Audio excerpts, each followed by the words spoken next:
सभी को नमस्कार। मैं कौशल कुमार। स्वागत है आपका हमारे चैनल स्टडी विद कौशल में।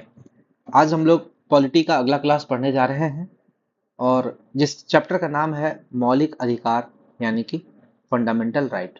देखिए, जब हम लोग ये चैप्टर पढ़ेंगे तो इसको काफ़ी डिटेल में पढ़ेंगे। मुझे लगता है कि ये जो मैं वीडियो आपके लिए लेकर आया हूँ, ये वीडियो एक सामान्य अध्ययन के बेसिस पर ही ये बहुत अच्छा नहीं है, या एग्जाम के पर्पज से ही आपके लिए बहुत अच्छा नहीं है। ये आपके व्यक्तित्व के लिए, आपके नॉलेज के लिए, आपके एक आम जीवन के लिए ये काफ़ी मायने रखता है। और इस वीडियो को मैं जितने लेवल तक ले जाऊंगा, जितने अच्छे तरीके से मैं पढ़ाऊंगा, बहुत कम जगह आपको इतना डीप नॉलेज मिलेगा और बहुत कम लोग इतने अच्छे से आपको पढ़ाएंगे। और मैंने काफ़ी मेहनत किया है इस वीडियो को बनाने के लिए आपके लिए। और काफ़ी मैंने कोशिश किया है कि जितना संभव हो आप लोगों के लिए लाया जाए, जितना संभव हो यथासंभव आप लोगों के लिए मैंने अथक प्रयास किया है आप लोगों को अच्छे से अच्छे तरीके से समझाने का। इसमें मैंने कोशिश किया है। तो चलिए स्टार्ट करते हैं बिना लेट किए हुए। मौलिक अधिकार यानी कि फंडामेंटल राइट। देखिए, हमारे जितने जो संविधान है उसमें टोटल कितने पार्ट्स हैं, कमेंट करके बताइएगा। उस पार्ट्स में अभी हम लोग तीसरा पार्ट पढ़ रहे हैं यानी कि भाग थ्री। और यही भाग थ्री जो है वो मौलिक अधिकार यानी कि फंडामेंटल राइट के बारे में बताता है।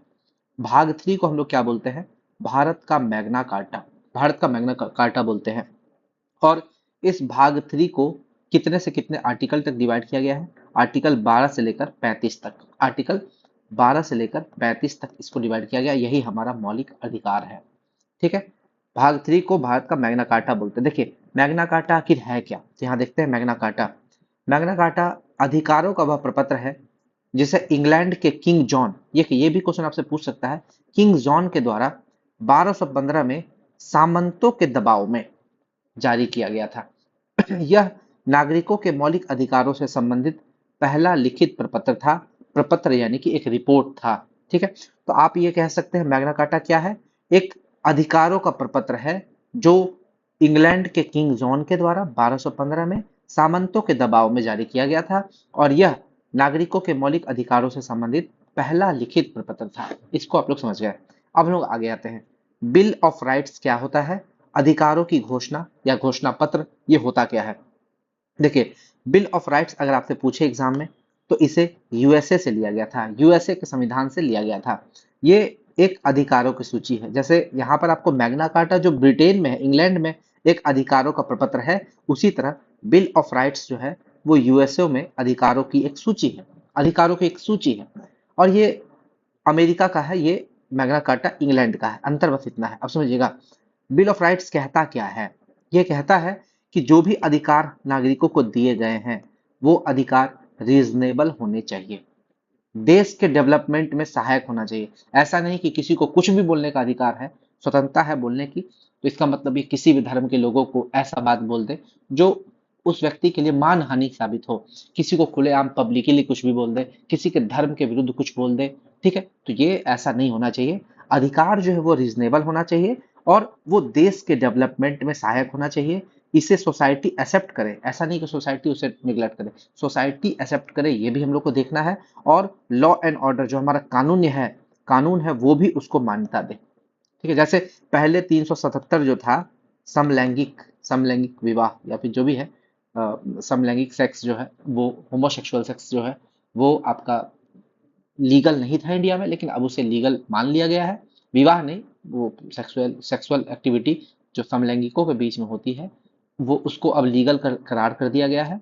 आर्टिकल 377 को हटा दिया गया था। तो उसे अब सोसाइटी एक्सेप्ट कर रही है धीरे धीरे। ठीक है। और लॉ एंड ऑर्डर भी उसे मान्यता दे रहा है, कोर्ट उसे मान्यता देती है।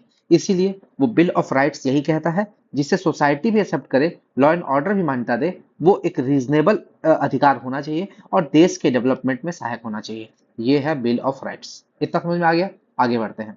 भाग थ्री जो है, पार्ट थ्री में हम लोग मूल अधिकारों की लंबी विस्तृत सूची दी गई है। यानी कि हम लोग का जितना भी अधिकार है 12 से लेकर 35 तक, इन अधिकारों का ही वर्णन है कि एक भारत के नागरिक को या फिर एक भारत में रहने वाले सभी प्रकार के लोगों को कौन कौन से अधिकार दिए गए हैं, उसकी एक लंबी विस्तृत सूची है। उसी के बारे में हम लोग को पढ़ना है। जो व्यक्ति के चहुमुखी विकास के लिए, यानी कि व्यक्ति को दबा कर नहीं रखे, उसे किसी बांध कर नहीं रखे, उसे स्वतंत्रता दे, इतना स्वतंत्रता दे कि वो अपना चहुमुखी विकास कर सके आराम से। और संविधान हमें मौलिक अधिकारों की गारंटी देता है। ये हमारा जो संविधान है वो हमें ये गारंटी देता है कि कुछ आपके अधिकार हैं, कुछ मौलिक अधिकार हैं जो संविधान हमें गारंटी दे रहा है कि वो अधिकार आपको मिलेगा। तो मौलिक अधिकार जो है वो व्यक्तिगत है, इंडिविजुअल है, एक एक विशेष पर्सन के प्रति है। लेकिन वही जब हम लोग मौलिक कर्तव्य पढ़ेंगे या फिर एक राज्य के नीति निर्देशक सिद्धांत, तो व्यक्तिगत नहीं है, वो सामूहिक है, एक ग्रुप के लिए है, एक सोसाइटी के लिए है, एक राज्य के लिए है, एक वर्ग के लिए है। तो मौलिक अधिकार जो है वो एक व्यक्ति को दिए जाते हैं। ठीक है, एक व्यक्ति इंडिविजुअल को दिए जाते हैं। आगे बात करते हैं, मौलिक अधिकार जो है ये इसका उद्देश्य क्या है। देखिए आपसे एक क्वेश्चन एग्जाम में पूछेगा, मौलिक अधिकार का क्या उद्देश्य है और राज्य के नीति निर्देशक तत्व यानी कि डीपीएसपी इसके क्या उद्देश्य है, मुख्य उद्देश्य क्या है। तो आपको याद रखना थोड़ा सा अंतर है। जैसे मौलिक अधिकार का उद्देश्य है पॉलिटिकल डेमोक्रेसी की स्थापना करना, यानी कि राजनीतिक लोकतंत्र की स्थापना करना। वहीं अगर बात करें राज्य के नीति निर्देशक तत्व यानी कि डीपीएसपी की, तो इसका उद्देश्य है आर्थिक व सामाजिक लोकतंत्र यानी कि इकोनॉमिकल एंड सोशल डेमोक्रेसी की स्थापना करना। यहाँ पर राजनीतिक लोकतंत्र, यहाँ पर आर्थिक व सामाजिक लोकतंत्र, बस इतना अंतर है। तो ये मौलिक अधिकार का बात करेगा तो राजनीतिक लोकतंत्र की स्थापना करना, और राज्य के नीति निदेशक तत्व यानी कि डीपीएसपी का बात करेगा तो ये आर्थिक और सामाजिक लोकतंत्र की स्थापना करना। और ये अगर आपको क्वेश्चन एमसीक्यू में पूछता है तो विश्वास कीजिए काफी लड़के इस छोटे से डिफरेंस को नहीं समझ पाएंगे और वो यहाँ पर गलती करके बैठ जाएंगे। इसलिए आपको इस डिफरेंस को समझना है कि मौलिक अधिकार क्या करता है, राजनीतिक लोकतंत्र की स्थापना करना इसका मुख्य उद्देश्य है, और डीपीएसपी का मुख्य उद्देश्य क्या है, आर्थिक व सामाजिक लोकतंत्र की स्थापना करना। पॉलिटिकल इक्वालिटी का अर्थ क्या होता है? पॉलिटिकल इक्वालिटी कभी भी आपको एमसीक्यू के फॉर्म में पूछ सकता है, और इसी प्रश्न को आरआरबी और यूपीपीसीएस पूछ चुका है। इसीलिए आपको याद रखना है पॉलिटिकल इक्वालिटी का अर्थ है one person one vote one value, यानी कि एक पर्सन को एक वोट देने का अधिकार है और उस एक वोट का वैल्यू एक होना चाहिए। ऐसा नहीं है कि कोई पीएम है उसके वोट का वैल्यू 5 है और सीएम है उसके वोट का वैल्यू 4 होगा और एक नॉर्मल पर्सन उसका वैल्यू 2 होगा। ऐसा नहीं है, पीएम भी वोट देगा तो उसका वैल्यू 1 ही होगा, सीएम का भी 1 ही होगा, एक नॉर्मल पर्सन का वोट का वैल्यू भी 1 ही होगा। यही है पॉलिटिकल इक्वालिटी। कोई भी व्यक्ति हो उसका वोट एक होगा और उसका वैल्यू भी एक होगा। आगे बात करते हैं। देखिए अब देखिए मान लीजिए कि यहाँ पर गवर्नमेंट ऑफ इंडिया है, भारत सरकार है, और यहाँ पर फंडामेंटल राइट है। गवर्नमेंट ऑफ इंडिया एक कानून बनाती है, लेकिन गवर्नमेंट ऑफ इंडिया को कानून बनाने में एक बाउंड्री होती है, एक बाउंड्री, डू नॉट क्रॉस। यहाँ पे एक लाइन है, do not cross. Government of India जो है इस लाइन को, इस बॉर्डर को क्रॉस नहीं कर सकती है, और वो बॉर्डर है फंडामेंटल राइट का। यानी कि अगर गवर्नमेंट ऑफ इंडिया कोई ऐसा कानून बनाती है जो फंडामेंटल राइट का उल्लंघन करे, हम लोग का फंडामेंटल राइट को प्रभावित करे, तो वो कानून को सर्वोच्च न्यायालय जो है नल एंड वॉइड करने की क्षमता रखता है। यानी कि सरकार ऐसा कोई कानून नहीं बना सकती जो फंडामेंटल राइट यानी कि मौलिक अधिकार को प्रभावित करे। सरकार अपनी सीमा में रहकर कार्य करे, यही बाउंड्री सेट करता है, डू नॉट क्रॉस। अगर गवर्नमेंट ऑफ इंडिया इस बाउंड्री को क्रॉस करती है तो सर्वोच्च न्यायालय का दरवाजा खटखटा सकते हैं आर्टिकल 32 के तहत, और आर्टिकल 226 के तहत हम लोग हाई कोर्ट का दरवाजा भी खटखटा सकते हैं, और वहां पर हाई कोर्ट और सुप्रीम कोर्ट रिट जारी कर सकती है अगर किसी के मौलिक अधिकारों का उल्लंघन हुआ हो। आगे बात करते हैं। भारत का संविधान हमें 6 मौलिक अधिकार प्रदान करता है, टोटल 6 मौलिक अधिकार प्रदान करता है। देख लीजिए, समता का अधिकार आर्टिकल 14 से 18, स्वतंत्रता का अधिकार आर्टिकल 19 से 22, शोषण के विरुद्ध अधिकार आर्टिकल 23 से 24, धर्म की स्वतंत्रता का अधिकार आर्टिकल 25 से 28, संस्कृति और शिक्षा संबंधी अधिकार आर्टिकल 29-30, संवैधानिक उपचारों का अधिकार आर्टिकल 32। ठीक है, इसके बाद भी है 33, 34, 35, इस तीनों के बारे में भी देखेंगे, इसके बाद भी है। तो इतना अधिकार, 6 अधिकार प्रदान करता है। लेकिन क्या हमेशा से 6 ही अधिकार था? तो नहीं। पहले जब जिस समय हमारा संविधान बना था, मूल संविधान में 7 मौलिक अधिकारों का उल्लेख किया गया था। जो हमारा मूल संविधान था उसमें 7 मौलिक अधिकार थे। एक मौलिक अधिकार देखिए यहाँ पर एक आर्टिकल 31 छूटा हुआ, देखिए 29-30 के बाद सीधा 32 आ गया, तो 31 कहाँ गया? 31 जो है वो था संपत्ति का अधिकार, और वो 7वां मौलिक अधिकार था। यानी कि 44वां संविधान संशोधन आया 1978। कहीं कहीं ये 1977 लिखता है, देखिएगा मेरे हिसाब से ये 1978 ही होना चाहिए। और ये 44वां संविधान संशोधन 1978 ये कहता है कि संपत्ति का अधिकार को मौलिक अधिकार जो आर्टिकल 31 में था की सूची से बाहर कर दिया। वर्तमान में यह एक विधिक अधिकार है, कानूनी अधिकार है या लीगल राइट है, और अभी इसको आर्टिकल 300 ए में डाल दिया गया है। आर्टिकल 300 ए में, यानी कि मौलिक अधिकार जो पहले आर्टिकल 31 में था, अभी आर्टिकल 300 ए में उसको डाल दिया गया है। और ये अभी पहले जो मौलिक अधिकार था, अब ये एक लीगल राइट है, एक कानूनी अधिकार। बस इतना आपको समझना। और ये एग्जाम में पूछता है, जितने भी पॉइंट मैं आपको बता रहा हूँ, हर एक पॉइंट आपके एग्जाम के लिए बेहतरीन है और ये पूछा जाता है। देखिए, मैं अगर आपको इस तरीके से पॉलिटी पढ़ा दूंगा, जितना पॉलिटी पढ़ा दूंगा, आप विश्वास कीजिए 10 में से 10 क्वेश्चन आपका बनेगा, एक भी प्रश्न आपका नहीं छूटेगा, एक भी प्रश्न नहीं छूटेगा, जिस लेवल का मैं आपको पॉलिटी पढ़ाऊंगा। तो विश्वास रखिए, बने रहिए और पूरा वीडियो देखिए, कोशिश कीजिए। एक बार आपको वीडियो देखने में हो सकता है कि मेहनत करना पड़े, एक बार आप लोग मेहनत कीजिए, जी जान लगाइए।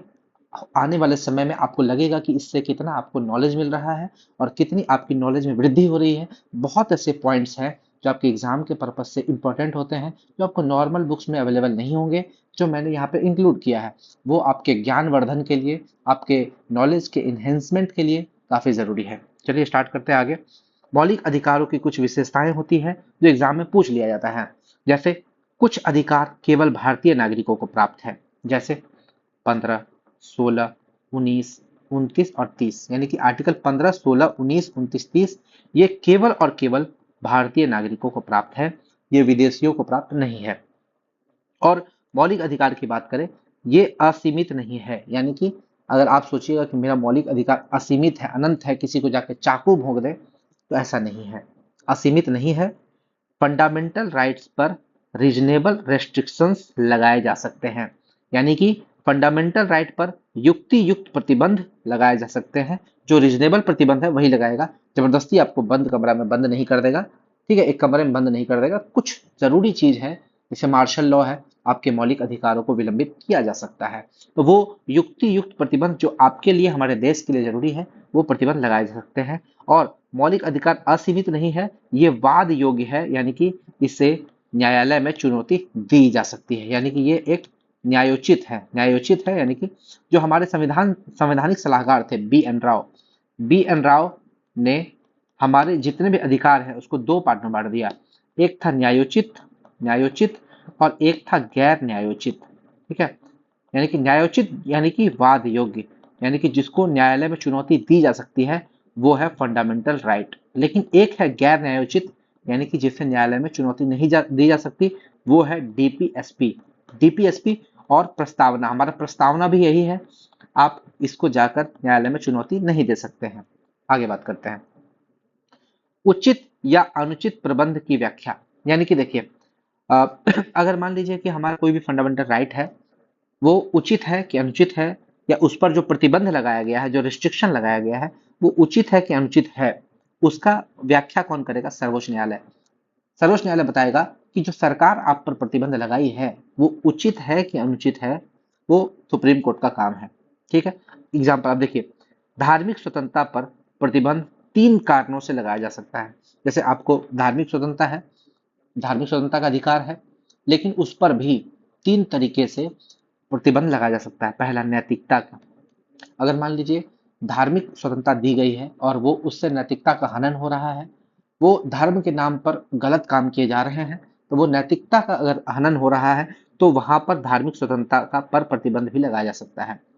स्वास्थ्य, अगर धार्मिक स्वतंत्रता दी गई है और उससे स्वास्थ्य में प्रॉब्लम आ रहा है, एक जनमानस की, लोगों की काफी जो संख्या में पॉपुलेशंस हैं, उनको प्रॉब्लम हो रहा है। जैसे मान लीजिए कि नदियों में फूल बहा दिया गया या मिट्टियां बहा दी गई, धर्म के नाम पर बिल्डिंग्स, पेड़ वगैरह काट लिए गए, तो अगर ऐसा होता है तो वो स्वास्थ्य पर असर पड़ता है, उस पर प्रतिबंध लगाया जा सकता है।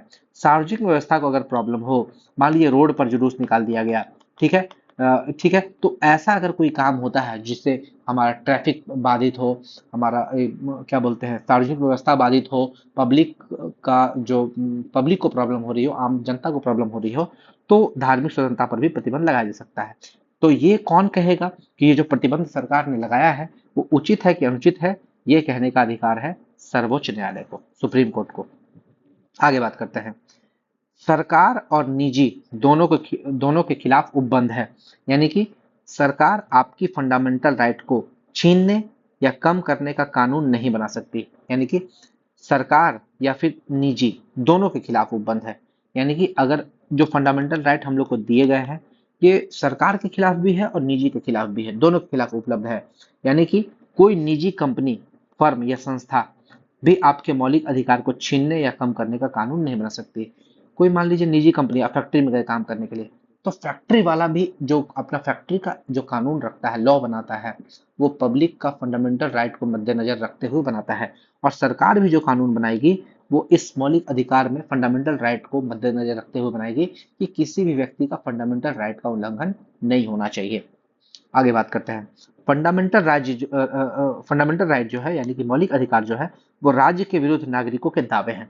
ये इसको VVI लगा लीजिए, इसको कर दीजिए VVI। आपसे क्वेश्चन पूछता है कि फंडामेंटल राइट किसके विरुद्ध दिए गए हैं, तो ये राज्य के विरुद्ध दिए गए हैं, ना कि व्यक्तियों के विरुद्ध। देखिए, फंडामेंटल राइट इंडिविजुअल को दिया गया है, इंडिविजुअल को, यानी कि एक व्यक्तिगत को मिला है, लेकिन किसके विरुद्ध, तो राज्य के विरुद्ध। ठीक है, राज्य के विरुद्ध नागरिकों के दावे हैं, ये आपको याद रखना है। और इसकी प्रकृति कैसी होती है, नकारात्मक। ये भी प्रश्न पूछता है एग्जाम में, याद रखिए, ये काफी पूछा जाने वाला प्रश्न है कि फंडामेंटल राइट जो है, मौलिक अधिकार जो है, इसकी प्रकृति कैसी होती है, नकारात्मक। तो क्यों होती है नकारात्मक, ये अगर आपसे पूछ दे, इसलिए नेगेटिव होती है इसकी प्रकृति, इसका नेचर, क्योंकि ये राज्य को रेस्ट्रिक्ट करती है, राज्य को रोकती है कानून बनाने से। वो कोई भी ऐसा कानून बनाएगी तो सोचेगी क्या ये कानून फंडामेंटल राइट का उल्लंघन तो नहीं है, क्या सुप्रीम कोर्ट इसको नल एंड वॉइड तो नहीं कर देगा। तो ऐसा सोचने, अगर राज्य ऐसा सोचती है तो वो राज्य को रेस्ट्रिक्ट करती है, इसीलिए फंडामेंटल राइट जो है वो एक नकारात्मक प्रकृति का माना जाता है। लेकिन अगर डीपीएसपी का बात करें तो डीपीएसपी क्या है, राज्य के नीति निर्देशक सिद्धांत। वो बताता है कि राज्य कोई भी ऐसा कानून बनाती है तो वो डीपीएसपी को मद्देनजर रखते हुए बनाए। अगर डीपीएसपी को मद्देनजर रखते हुए अगर कोई राज्य कानून बनाती है तो उस कानून को अच्छा माना जाता है, वो राज्य को परामर्श देती है कि आप कानून बनाइए, इनहेंस करती है, प्रमोट करती है। इसलिए डीपीएसपी की प्रकृति जो है वो पॉजिटिव है, सकारात्मक है। तो आपसे क्वेश्चन पूछता है डीपीएसपी और फंडामेंटल राइट में क्या अंतर है, तो डीपीएसपी जो है वो आपको न्यायालय में आप उसको चुनौती नहीं दे सकते हैं, फंडामेंटल राइट को चुनौती दे सकते हैं। डीपीएसपी जो है वो सकारात्मक है, लेकिन फंडामेंटल राइट नकारात्मक है। यहां तक समझ में आ गया। आगे बात करते हैं। पांचवा पॉइंट, उच्चतम न्यायालय का बात करें, अगर मान लीजिए उच्चतम न्यायालय यानी कि सुप्रीम कोर्ट, सुप्रीम कोर्ट द्वारा गारंटी तथा सुरक्षा प्रदान की जाती है। फंडामेंटल राइट का अभिभावक किसको बोलते हैं, तो ये सुप्रीम कोर्ट को बोलते हैं। यानी कि जो हमारा उच्चतम न्यायालय है उसको क्या बोलते हैं, मौलिक अधिकार का अभिभावक, यानी कि हमारा जो है गार्जियन, गार्जियन बोलते हैं। क्यों बोलते हैं, क्योंकि यही हमारे मौलिक अधिकार की गारंटी देता है और हमें सुरक्षा भी प्रदान करता है। आर्टिकल 32 के तहत सुप्रीम कोर्ट में हम लोग रिट भी जारी कर सकते हैं अगर हमारे मौलिक अधिकारों का उल्लंघन किया जाता है तो। इसीलिए हम क्वेश्चन पूछा भी जाता है कि फंडामेंटल राइट का अभिभावक कौन है, तो उच्चतम न्यायालय है, सर्वोच्च न्यायालय है, सुप्रीम कोर्ट है। गलती से भी हाई कोर्ट मत मार दीजिएगा। अगर दोनों ऑप्शन में है सुप्रीम कोर्ट और हाई कोर्ट, आपको सुप्रीम कोर्ट ही आंसर मारना है, हाई कोर्ट नहीं मारना है। लेकिन अगर सुप्रीम कोर्ट आंसर में ना हो तो आप हाई कोर्ट को मार सकते हैं, अगर सुप्रीम कोर्ट नहीं दिया है तो। आगे बात करते हैं। फंडामेंटल राइट जो है वो स्थायी नहीं है, यानी कि संसद जो है वो कटौती कर सकती है फंडामेंटल राइट पर संविधान संशोधन द्वारा मूल ढांचे को प्रभावित किए बिना। यानी कि देखिए, संसद जो चाहे तो फंडामेंटल राइट यानी कि मौलिक अधिकार पर कटौती कर सकती है, उसको काट सकती है, समय समय पर काट सकती है। लेकिन अगर उससे मूल ढांचे को प्रभावित किया जा रहा है तो उस पर कानून नहीं बना सकती है, यानी कि बेसिक स्ट्रक्चर को बिना प्रभावित किए। आगे बताएं कि बेसिक स्ट्रक्चर होता क्या है और किस केस में। देखिए, केशवानंद भारती मामला जो था उस मामले में बेसिक स्ट्रक्चर का जिक्र किया गया था, मूल ढांचे, मूलभूत ढांचे का बात किया गया था, वो भी हम लोग बाद में पढ़ेंगे। अब जैसे एग्जाम्पल देखिए, संपत्ति का अधिकार को हटाया गया हम लोग को, 44वां संविधान संशोधन। तो अगर संपत्ति का अधिकार को हटा सकते हैं यानी कि मूल अधिकार में हम लोग कटौती कर सकते हैं, कटौती कर सकते हैं, हटा सकते हैं, कम कर सकते हैं, ठीक है, जोड़ भी सकते हैं। तो ये संसद पर डिपेंड करता है। आगे बात करते हैं, जैसे देखिए अ, राष्ट्रीय आपातकाल की बात करें, नेशनल इमरजेंसी अभी तक 3 बार लगा है, 3 बार लगा है। राष्ट्रीय आपातकाल 3 तरीके से लग सकता है: युद्ध, बाह्य आक्रमण और सशस्त्र विद्रोह। युद्ध, बाह्य आक्रमण और सशस्त्र विद्रोह। तो अब समझिए, आर्टिकल 19 जो है, अगर राष्ट्रीय आपातकाल युद्ध और बाह्य आक्रमण के कारण लगा है, यानी कि युद्ध और बाह्य आक्रमण के कारण अगर देश में राष्ट्रीय आपातकाल की घोषणा की गई है, तो आर्टिकल 19 जो है वो स्वतः निलंबित हो जाता है, स्वतः अपने आप निलंबित हो जाएगा। आर्टिकल 19 क्या बोलता है? बोलने की स्वतंत्रता, कहीं भी बिजनेस करने की स्वतंत्रता, ठीक है, अभिव्यक्ति की स्वतंत्रता, ये सारा चीज है आर्टिकल 19 में। तो आर्टिकल 19 अपने आप समाप्त हो जाएगा यदि देश में राष्ट्रीय आपातकाल युद्ध और बाह्य आक्रमण के कारण लगा हो। लेकिन अगर सशस्त्र विद्रोह के आधार पर राष्ट्रीय आपातकाल की घोषणा की गई है, तो हम लोग आर्टिकल 19 अपने आप निलंबित नहीं होगा, निलंबित नहीं हो सकता है, उसको राष्ट्रपति अगर चाहेगा तो वो निलंबित कर सकता है। याद रखिएगा, आर्टिकल 20 और आर्टिकल 21 कभी भी खत्म नहीं होगा आपका। आर्टिकल 20 और 19 हमेशा आपको मिलेगा, चाहे कैसा भी कंडीशन हो, इसको कभी भी खत्म, ऐसा मौलिक अधिकार जिसको कभी नहीं हटाया जा सकता है, वो है आर्टिकल 20 और 21। आपको हमेशा मिलेगा। जीने का अधिकार, 21 से क्या, जीवन का अधिकार, प्राण का अधिकार, प्राण और दैहिक स्वतंत्रता का अधिकार, ये आपसे कोई भी छीन नहीं सकता। आगे बात करते हैं। अब देखिए, यहां से हम लोग एक एक करके आर्टिकल को पढ़ेंगे, आर्टिकल 12 से लेकर 35 तक। अभी तक तो हम लोग इंट्रोडक्शन पढ़ रहे थे, यानी कि हल्का सा इंट्रोडक्शन, और ये इंट्रोडक्शन आपके एग्जाम के लिए काफी जरूरी था। अब हम लोग एक एक करके पढ़ेंगे, हर एक आर्टिकल को पूरे डिटेल में पढ़ेंगे, और अगर इसको आपने समझ लिया, याद रखिए मौलिक अधिकार में आपको कोई छू भी नहीं पाएगा। ठीक है। आर्टिकल 12, आर्टिकल 12 जो है वो राज्य यानी कि स्टेट की व्याख्या करता है। वो बताता है कि राज्य है क्या, जैसे राज्य के अंतर्गत क्या क्या आता है। देखिए, अगर केंद्र सरकार की बात करें, तो केंद्र सरकार में जो कार्यकारी अंग है और विधायी अंग, वो राज्य के अंतर्गत आएगा। जैसे कि संसद आपका राज्य के अंतर्गत आएगा, संसद। राज्य स्तर की बात करें तो विधानमंडल जो है, जैसे कि विधानसभा, विधान परिषद, ये सब आपका राज्य के अंतर्गत आएगा। संसद में आपको 3 चीज आ जाएगा, आपको लोकसभा, राज्यसभा और प्रेसिडेंट, ये आपका राज्य के अंतर्गत आता है। ठीक है। स्थानीय स्तर की बात करें, आपका पंचायत, नगर पालिका, जिला बोर्ड न्यास, ये भी आपको राज्य के अंतर्गत, इसको भी राज्य कहेंगे।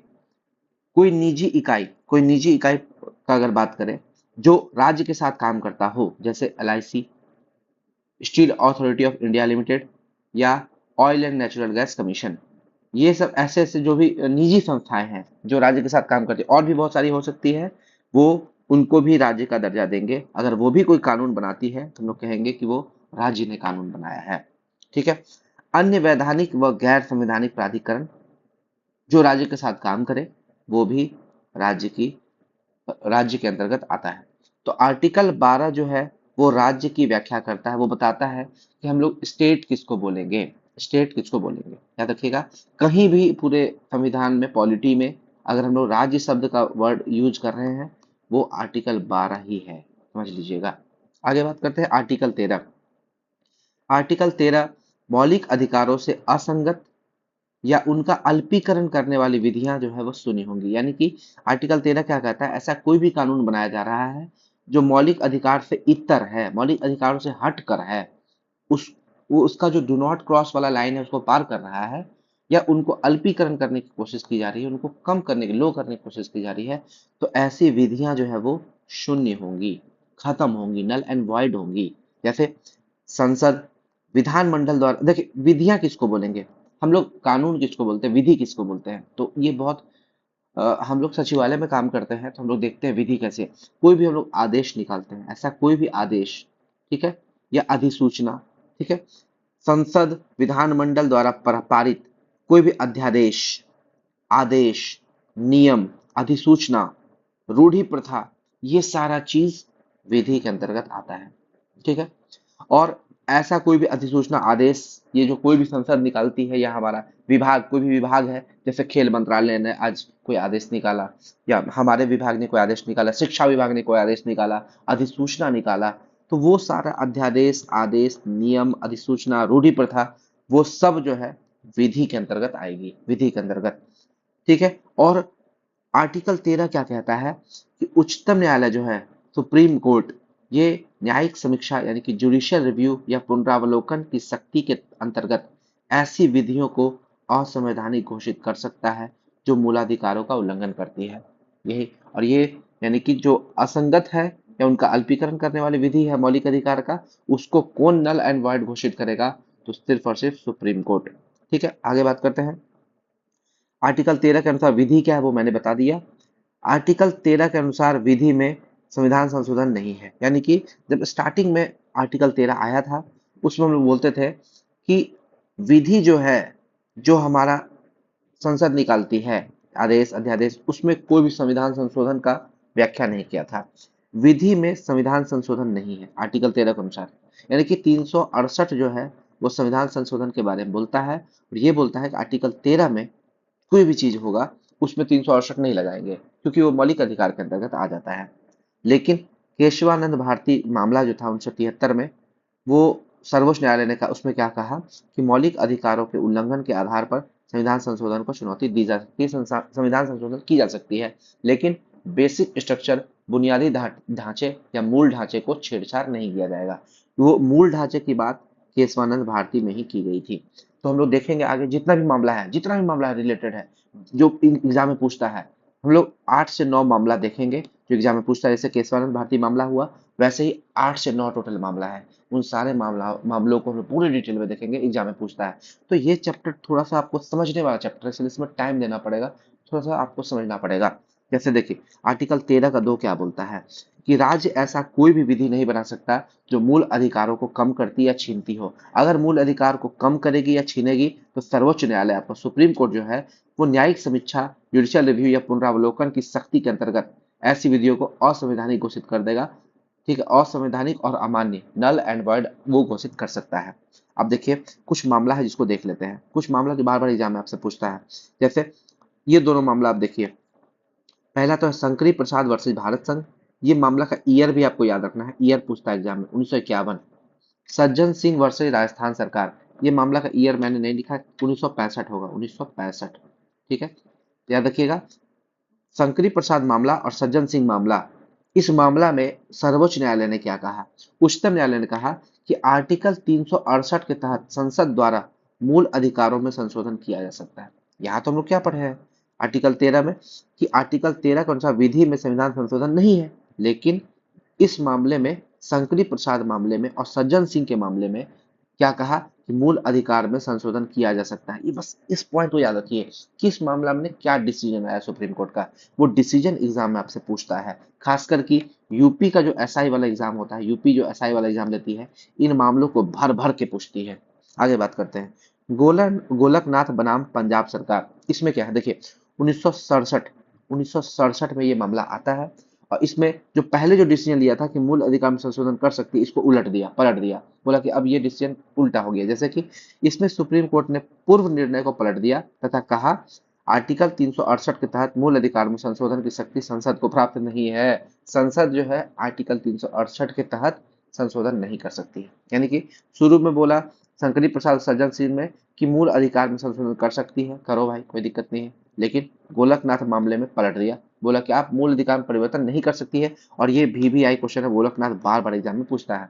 किस मामले में कहा कि आप मूल अधिकार में संशोधन की शक्ति प्राप्त नहीं है आर्टिकल 368 के तहत? वो गोलकनाथ मामला। और आर्टिकल 13 भी तो यही बोलता है कि आर्टिकल 13 के अनुसार विधि में संविधान संशोधन नहीं है। 13 भी वही बोलता है, गोलकनाथ भी वही बोलता है। ठीक है, अब आता है केशवानंद भारती मामला। केशवानंद भारती मामला 1973, आपको ईयर भी याद रखना है, ईयर पूछता है एग्जाम में। इस मामले में उच्चतम न्यायालय ने यह पुनः स्थापित किया, फिर से वो इसी मामला, शंकरी प्रसाद वाला मामला को ले आया केशवानंद भारती में, बोला कि संशोधन कर सकते हैं।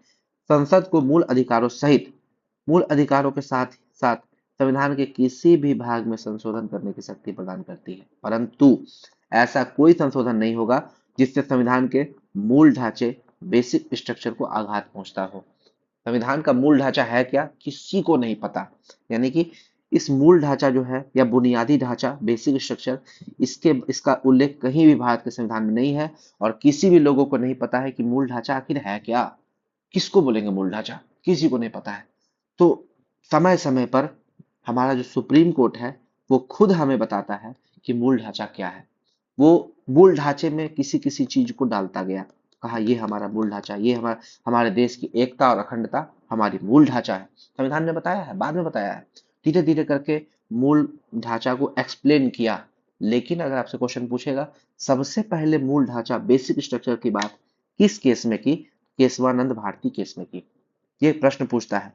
देखिए, मूल ढांचा का उल्लेख कहीं भी संविधान में आपको नहीं मिलेगा, क्योंकि केशवानंद भारती में ही इसका पहली बार जिक्र हुआ है। परंतु लोगों के अधिकारों, संविधान के आदर्शों और दर्शन की रक्षा के लिए समय समय पर न्यायपालिका के हस्तक्षेप के साथ यह अवधारणा धीरे धीरे विकसित हुई। यानी कि धीरे धीरे सुप्रीम कोर्ट ने बताया कि किसको हम लोग बेसिक स्ट्रक्चर बोलेंगे। बेसिक स्ट्रक्चर, मूल ढांचे, बुनियादी ढांचे में कौन आएगा। अब एक केस का बात करते हैं। इंदिरा नेहरू इंदिरा गांधी वर्सेज राज नारायण मामला 1975 में आया था, जस्ट केशवानंद भारती के 2 साल के बाद, 1973 के 2 साल के बाद। अब इसमें क्या होता है, इसमें फिर से सुप्रीम कोर्ट ने क्या कहा, आधारभूत ढांचे की फिर से पुष्टि की, बुनियादी ढांचे, मूल ढांचे की फिर से सुप्रीम कोर्ट ने पुष्टि की, बोली कि हाँ, मूल ढांचे का अवधारणा गलत नहीं है, सही है। उसकी पुष्टि कर दी, बोली कि हाँ, मूल ढांचा है, मूल ढांचे में छेड़छाड़ नहीं कर सकते हैं। क्या है मूल ढांचा, वो बताएगा बाद में। देखिए, 39वां संविधान संशोधन जो आया था उसका ईयर आप लोग कमेंट करके बताइएगा कब था। वो इंदिरा गांधी ने लाया था। इंदिरा गांधी ने 39वां संविधान संशोधन लाया था और ये बड़ा ही, इंदिरा गांधी चाहती थी कि न्यायालय को रिस्ट्रिक्ट कर दिया जाए। ऐसा ऐसा कानून बनाती थी, ऐसा ऐसा रूल बनाती थी जिससे न्यायालय की शक्ति कम होती थी। जैसे कि देखिए, हम लोग पढ़ते हैं कि राष्ट्रपति या उपराष्ट्रपति, आर्टिकल 71 बोलता है ना, 71, कि राष्ट्रपति या उपराष्ट्रपति का जो चुनाव है उसमें कोई भी विवाद होगा, विवाद उत्पन्न होगा, तो सुप्रीम कोर्ट उसको देखेगा। प्रधानमंत्री और अध्यक्ष का चुनाव में भी न्यायालय का हस्तक्षेप से बाहर कर दिया। बोला कि चाहे राष्ट्रपति का चुनाव हो, उपराष्ट्रपति, प्रधानमंत्री या अध्यक्ष, इसका अगर चुनाव से संबंधित कोई भी विवाद होगा, न्यायालय उसमें इंटरफेयर नहीं करेगा। ये 39वां संविधान संशोधन बोलता है। तो भाई ये तो गलत बात हो गया। अगर कोई सत्ता पक्ष है वो अपने मन से चुनाव को कुछ भी, अगर उसको लगता है कि वो ईवीएम में कोई प्रॉब्लम आ गया या कुछ सेटिंग ऐसा हो गया कि सारा वोट बीजेपी को ही पड़ रहा है या कांग्रेस को ही पड़ रहा है या किसी भी ऐसी पार्टी को पड़ रही है जिससे हमारा लोकतंत्र प्रभावित हो रहा है, जनता किसी को वोट दे रही है, वोट किसी और को जा रहा है, तो ऐसा चुनाव से संबंधित अगर विवाद है तो वो सुप्रीम कोर्ट उसको सुलझाएगा ही सुलझाएगा। ये हमारा बेसिक स्ट्रक्चर के खिलाफ है। चुनावी विवाद जो है उसमें न्यायालय का हस्तक्षेप होना ही चाहिए, होगा, बिल्कुल होगा। आप नीतियां बनाएंगी उसमें हमारा न्यायालय हस्तक्षेप नहीं करेगा, लेकिन चुनाव अगर हो रहा है जिसमें जनता की भागीदारी है, वहां वो बेसिक स्ट्रक्चर को आप छीन नहीं सकते हैं। तो 39वां संविधान संशोधन को सुप्रीम कोर्ट ने क्या किया, अमान्य घोषित कर दिया। क्यों अमान्य घोषित किया, क्योंकि उन्होंने कहा यह हमारे आधारभूत ढांचे को के अगेंस्ट में है। तो यहाँ पर एक बार केशवानंद भारती में जो आधारभूत ढांचे, मूल ढांचे की बात की थी, बुनियादी ढांचे की बात की थी, उसे इंदिरा गांधी नेहरू मामले में 1975 में फिर से पुष्टि किया, स्ट्रॉन्ग किया, कहा कि हाँ, अब हम लोग आधारभूत ढांचे की बात और अच्छे से करेंगे। मिनर्वा मिल्स मामला जो है 1980 में आता है। इसमें देखिए, मौलिक अधिकारों और डीपीएसपी के बीच में जो न्यायिक पुनरावलोकन और सामंजस्य है उसको बुनियादी ढांचे में जोड़ दिया। मतलब कि अब बताया कि बुनियादी ढांचे में आप एक चीज जोड़ दीजिए, क्या, मौलिक अधिकार और डीपीएसपी में अगर कोई सामंजस्य है, जैसे मान लीजिए आर्टिकल 40, आर्टिकल 40 है आपका ग्राम सभा, ये ग्राम पंचायत का गठन, ग्राम पंचायत का गठन है, लेकिन इसको 73वां संविधान संशोधन के द्वारा हम लोग पंचायत पंचायत पंचायत की स्थापना करते हैं, जो कि पार्ट 9 में है। ठीक है, 74वां संविधान संशोधन के द्वारा नगर पालिका की स्थापना करते हैं। तो ये टीपीएसपी में था पहले, उसको हम लोग जोड़े हैं मौलिक अधिकार के साथ, तो वो एक सामंजस्य स्थापित हो गया। तो वो हमारा बेसिक स्ट्रक्चर हो गया, उसमें छेड़छाड़ नहीं होगा। समझ में आ गया। जैसे मान लीजिए शिक्षा का अधिकार, शिक्षा का अधिकार का बात करते हैं, ये डीपीएसपी में अगर बात करें तो आर्टिकल 45 शिक्षा का अधिकार बोलता है। वही अगर हम लोग क्या बोलते हैं, मौलिक अधिकार में बात करें तो आर्टिकल 21A 21A ये हम लोग को शिक्षा का अधिकार के बारे में बोलता है। तो दोनों में सामंजस्य स्थापित हो गया कि डीपीएसपी में जिस चीज की बात की गई है उसको उठाकर मौलिक अधिकार में ले आया गया, वो सामंजस्य स्थापित हो गया। तो जहां भी सामंजस्य स्थापित हो वो बुनियादी ढांचा में आ जाएगा अपने आप। ये मिनर्वा मिल्स का मामला कहता है। अब बामन राय और भारत संघ का बात करते हैं। ये बामन राय वर्सेस भारत संघ 1981 में आता है। इसमें सर्वोच्च न्यायालय ने क्या माना कि ये जो केशवानंद भारती मामला में जो मूल ढांचे की बात की गई है, क्या इस मामले से पहले का कोई डिसीजन है उसमें वैलिड होगा? नहीं, नहीं, इसमें वैलिड नहीं होगा। केशवानंद भारती मामला 1973 में था। इसका जब डिसीजन लिया गया, डिसीजन का जो डेट होता है, डिसीजन का डेट, सुनवाई का जो वो फाइनल आदेश का जो डेट होता है, आदेश जिस दिन पारित होता है उसका जो तिथि होता है, उस तिथि के बाद से ही ये बेसिक स्ट्रक्चर का बात को माना जाएगा। ये किसमें कहा? बामन राय मामले में कहा। सर्वोच्च न्यायालय ने यह माना कि केशवानंद भारती मामले के निर्णय की तारीख के बाद लागू किए गए संवैधानिक संशोधनों पर लागू होगा, उससे पहले की तिथि पर लागू नहीं होगा। अब आते हैं इंदिरा साहनी मामला। इंदिरा साहनी मामला ये 1992 में इसमें क्या किया? विधि के शासन को बुनियादी ढांचे का हिस्सा घोषित किया। विधि के शासन को, अब जो बेसिक स्ट्रक्चर था हमारा, बुनियादी ढांचा था या मूलभूत ढांचा था, ठीक है, उसमें हम लोग को क्या डाल दिया? विधि का शासन। विधि का, यानी कि विधि का शासन जो है अब बेसिक स्ट्रक्चर में आ जाएगा। हम लोग आगे पढ़ेंगे विधि का शासन क्या है।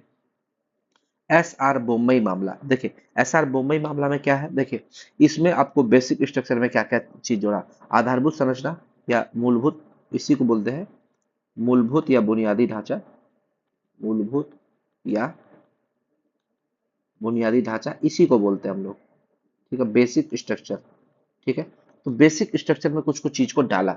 संविधान जो है समय समय पर बताती है कि कौन कौन सा चीज बेसिक स्ट्रक्चर में आता है, क्योंकि बेसिक स्ट्रक्चर तो संविधान में नहीं दिया हुआ है, वो सुप्रीम कोर्ट अपने डिसीजन के द्वारा बताती है कि किस किस चीज को बेसिक स्ट्रक्चर में मानेंगे। जैसे देखिए संघवाद, संघवाद हमारा बेसिक स्ट्रक्चर में आ जाएगा।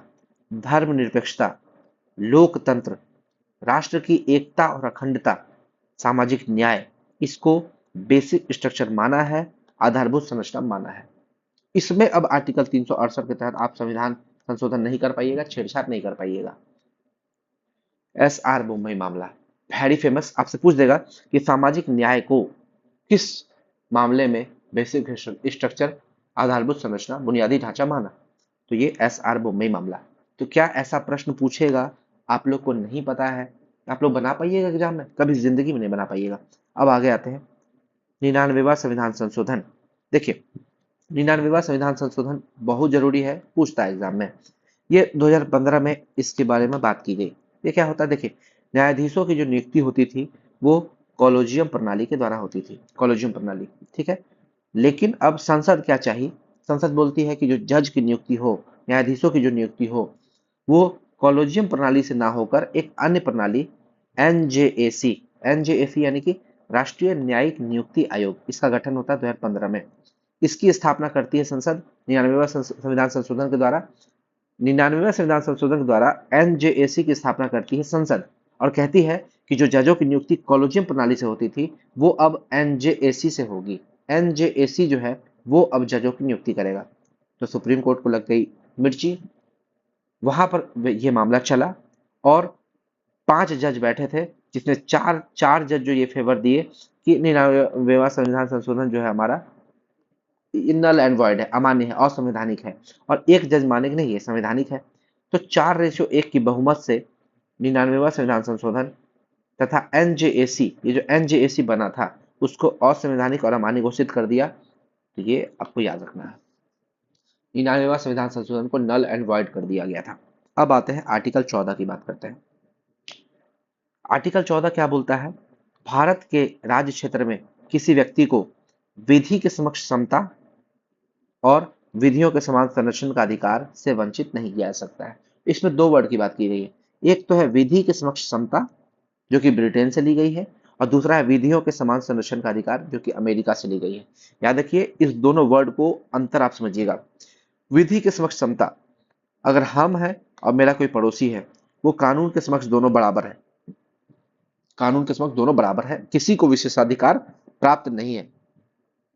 प्रत्येक व्यक्ति चाहे वह देश का नागरिक हो या विदेशी, सब पर यह अधिकार लागू होता है। आर्टिकल 14। आर्टिकल 14 सभी पर लागू होता है। आगे बात करते हैं। विधि के समक्ष समता यानी इक्वलिटी बिफोर लॉ और विधि का समान संरक्षण करने का अधिकार, equality equal protection of law. ये देखिए, ये आर्टिकल 14 के बारे में हम लोग समझते हैं इस दोनों चीज को। ये जो विधि के समक्ष समता है, ये इक्वलिटी बिफोर लॉ, ये लिया गया है ब्रिटेन के संविधान से। और विधि का समान संरक्षण का अधिकार, इक्वल प्रोटेक्शन ऑफ लॉ, ये लिया गया है अमेरिका के संविधान से। दोनों की प्रकृति में अंतर समझते हैं। विधि के समक्ष समानता जो है, इसकी प्रकृति है नकारात्मक, यानी कि दो व्यक्ति हैं ए और बी, इस दोनों को कानून बराबर मानती है। ठीक है, तो अगर कानून इसको बराबर मानेगी और कोई बी के लिए कोई कानून बनाना चाहेगी कानून, तो ए बोलेगा कि मेरे से ऊपर जा रहा है, इसको खत्म कर देगा। यानी कि इसकी प्रकृति नकारात्मक है। क्यों नकारात्मक है? क्योंकि किसी विशेष आदमी को आप कोई विशेषाधिकार नहीं दे सकते हैं, उसकी उपस्थिति नहीं है। संसद कोई भी विशेषाधिकार देने की कोशिश करेगी, फटक से ये रोकेगा। विधिक समक्ष समानता ये क्या बोलेगा कि आप ए और बी दोनों समान है, तो बी को कोई विशेषाधिकार क्यों दे रहे हैं? तो ये विशेषाधिकार की अनुपस्थिति होती है इसमें, जो कि ब्रिटेन से लिया गया है। लेकिन अब ये जो विधि का समान संरक्षण का अधिकार, इसको क्यों जोड़ा गया? जैसे मान लीजिए ए है, वो पहले से डेवलप्ड है, अब बी है वो आपको पहले से डेवलप नहीं है। उसको ए के बराबर लाने के लिए कुछ विशेषाधिकार दे सकते हैं। ठीक है, विशेषाधिकार दे सकते हैं ताकि वो उसके बराबर में आ जाए। तो इसी को बोलते हैं इक्वालिटी और इक्विटी में अंतर। इक्वालिटी और इक्विटी ये दोनों असमान चीज है, दोनों सेम चीज नहीं है। ए और बी अगर बराबर है तो ये इक्वालिटी हुआ, लेकिन ए अगर मान लीजिए यहाँ पर है, पहले से ही बढ़ा हुआ है, इसके पास 400 रुपए है, अब बी के पास अगर 200 रुपए है, तो इसको हम लोग 200 रुपए दे देंगे ताकि ये इसके बराबर आ जाए। इसको बोलते हैं इक्विटी।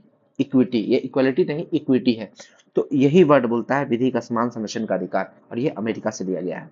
यानी कि विशेषाधिकार और दायित्व जो है वो समान परिस्थिति में समान रहेंगे। अगर असमान परिस्थिति है, मान लीजिए सर्वोच्च न्यायालय ने यह कहा कि असमान में असमान व्यवहार कर सकते हैं, वहां पर आर्टिकल 14 लागू नहीं होगा।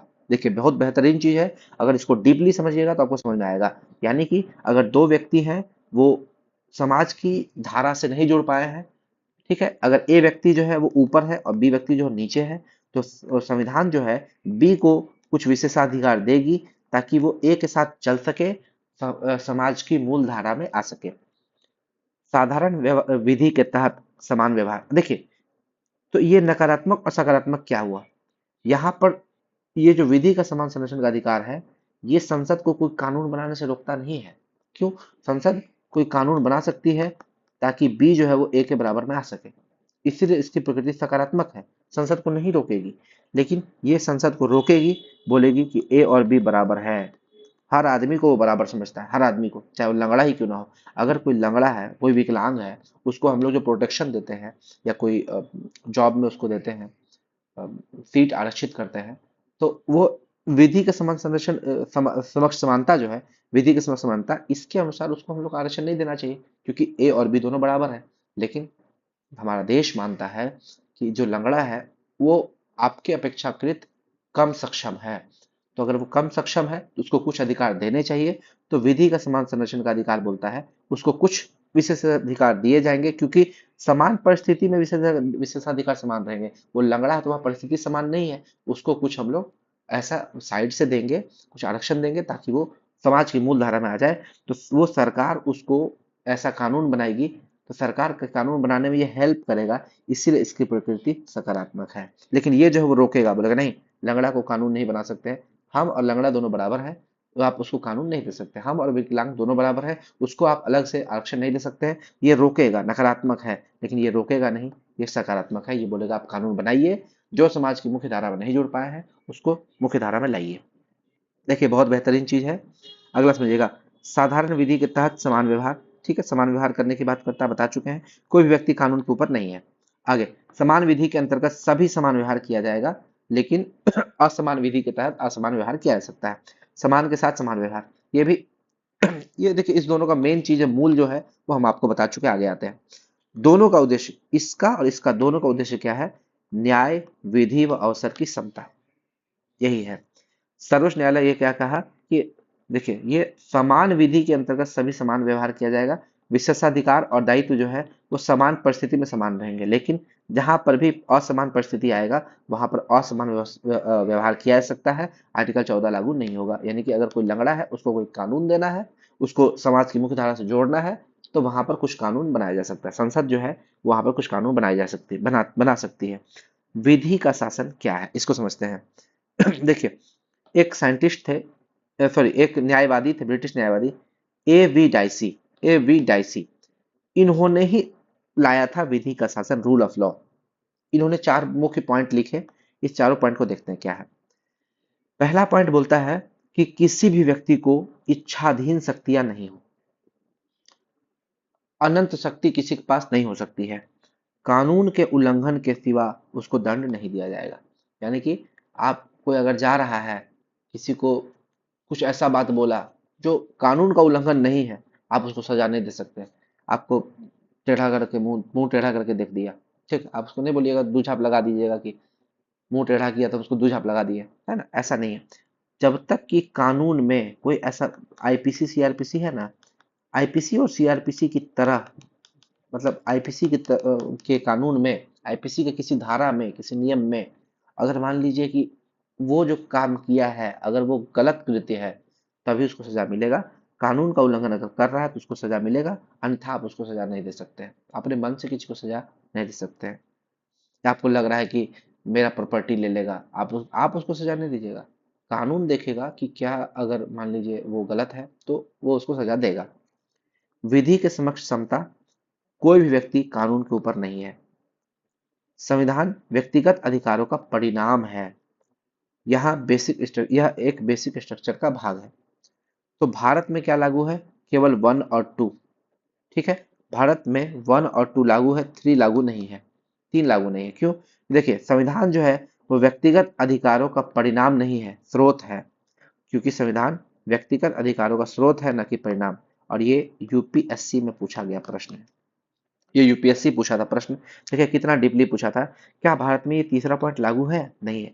संविधान व्यक्तिगत अधिकारों का परिणाम है, ये तो एविडाइसी बोलता है, लेकिन भारत में क्या है? व्यक्तिगत अधिकारों का स्रोत है। ठीक है, सोर्स है। आगे बात करते हैं। अब देखिए ये जो आर्टिकल 14 बोला है, इसमें मेनली यही दो बात है। विधि के समक्ष समता जो कि ब्रिटेन से लिए हैं, और विधि के समान संरक्षण का अधिकार जो कि अमेरिका से लिए हैं। इसका कुछ अपवाद है, कहीं कहीं ये नहीं लागू होता है। कहाँ कहाँ देख लेते हैं। आर्टिकल 361 में ये लागू नहीं होगा। क्यों? क्योंकि राष्ट्रपति और राज्यपाल को कुछ विशेषाधिकार प्राप्त है, यानी कि कार्यकाल के दौरान इनको गिरफ्तार नहीं किया जा सकता है। जब भी ये कार्यकाल में है कहीं पर, इनको गिरफ्तार नहीं कर सकते हैं। साथ ही न्यायालय के किसी भी निर्णय के लिए जवाबदेह नहीं है। ठीक है, राज्यपाल है कि नहीं बस देख लीजिएगा, हमको डाउट लग रहा है, लेकिन राष्ट्रपति तो जरूर है। राष्ट्रपति को आप कभी भी गिरफ्तार नहीं कर सकते हैं जब तो वो कार्यकाल में है। साथ ही न्यायालय के किसी भी निर्णय के लिए जवाबदेह नहीं है। देश के किसी भी न्यायालय में इसके खिलाफ मुकदमा नहीं चलेगा, क्योंकि ये देश का प्रथम नागरिक है। राष्ट्रपति देश का प्रथम नागरिक है। इसके खिलाफ कहीं भी किसी भी न्यायालय में कोई भी मामला नहीं चलेगा जब तक कि वो अपने पद पर है, कार्यकाल में है। आर्टिकल 105 क्या बोलता है? ये बोलता है सांसद की किसी बात या निर्णय के विरुद्ध न्यायालय में कार्रवाई नहीं की जाएगी। जैसे मान लीजिए संसद में कोई, लोकसभा और विधानसभा कोई सत्र चल रहा है, मान लीजिए एक बात बात कर रहे हैं, संसद में जो डिस्कशन होता है, बहस होता है, वहां पर देखिएगा राहुल गांधी जो है प्रधानमंत्री मोदी को कुछ भी उल्टा पुल्टा बोल देते हैं, चोर है, ये है, वो, उसकी सास को कुछ भी बोल देते हैं। तो क्या इसके खिलाफ आप लोग, पब्लिक आवाज उठा सकती है, न्यायालय में कोई मुकदमा नहीं चलेगा, क्योंकि वहां पर उनको अधिकार है। ये आर्टिकल 105 अधिकार देता है। संसद की किसी भी बात या निर्णय के विरुद्ध न्यायालय में कोई कार्रवाई नहीं की चाहिए। वो भर भर के कुछ भी बोल देता है, यही रीजन है, मुंह खुला रहता है, वहां कुछ भी बोल देता है। आर्टिकल 105। आर्टिकल 194, राज्य विधानमंडल के सदस्यों की किसी बात या निर्णय के विरुद्ध न्यायालय में कोई कार्रवाई नहीं की जाएगी। जैसे कि ये सांसद में बात किया, लोकसभा विधानसभा में, उसी तरह आर्टिकल 194 जो है, सॉरी, सांसद में बात किया, लोकसभा और राज्यसभा में। आर्टिकल 194 जो है विधानसभा और विधान परिषद की बात करता है। यहाँ पर भी अगर राज्य विधानमंडल के सदस्यों की बात करें या एमएलए की बात करें, ठीक है, तो यहाँ पर भी तो वो उसका किसी भी बात या निर्णय के विरुद्ध हम लोग न्यायालय में कार्रवाई नहीं करेंगे। ठीक है।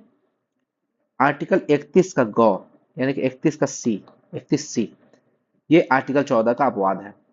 आर्टिकल 14 का अपवाद है, यानी कि जहां भी आर्टिकल 31 का सी आएगा वहां पर आर्टिकल 14 अपने आप खत्म हो जाएगा, चला जाएगा।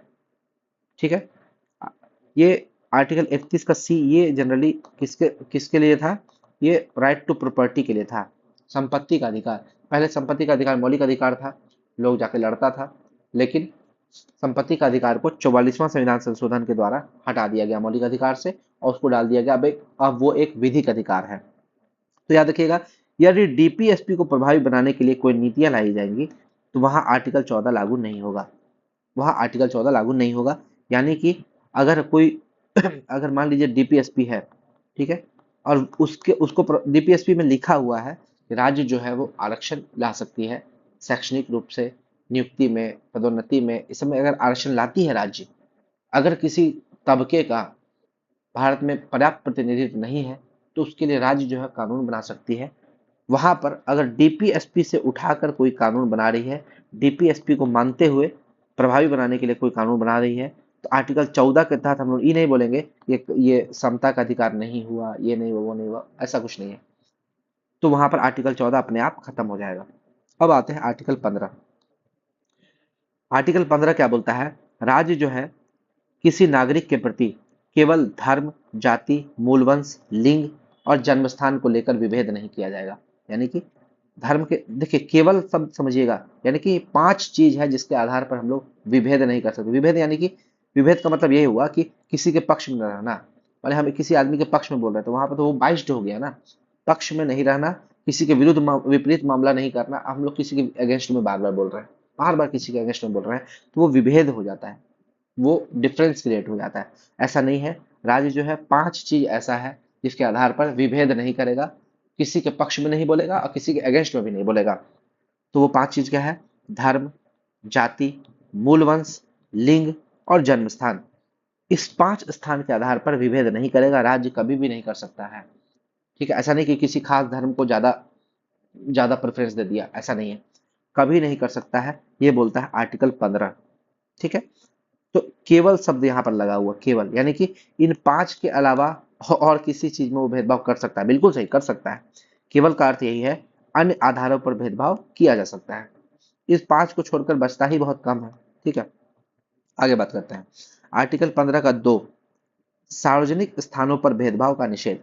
देखिए, आप किसी भी पब्लिक जगह पर जाते हैं, पब्लिक प्लेस पर जाते हैं, वहां पर आपको भेदभाव नहीं किया जाएगा, वो आर्टिकल 15 का 2 बोलता है।